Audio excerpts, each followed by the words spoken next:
J'ai vécu mon plus grand échec sportif à l'occasion des Jeux Olympiques de Séoul. Je visais le podium, je suis arrivée 4e et je vous assure que c'est la plus terrible place. Je suis tombée malade et le CEO a refusé que je me soigne. Quelques jours avant, il venait de destituer Ben Johnson, le grand champion d'athlétisme canadien, pour contrôle positif aux amphétamines.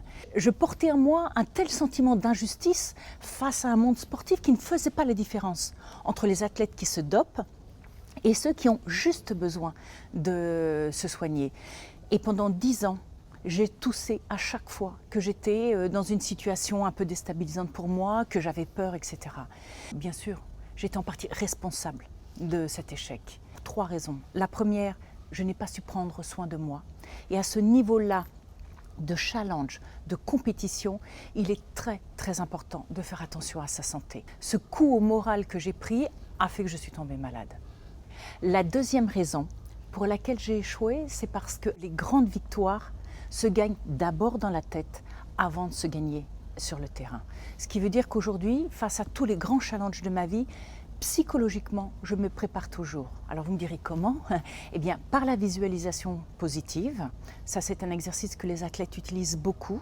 Et la troisième, la plus importante, celle que je n'oublierai jamais, c'est qu'on ne réussit qu'en capitalisant sur ses forces et non pas en essayant de travailler ses faiblesses. Qu'est-ce que j'ai fait dans toute ma préparation de Séoul ?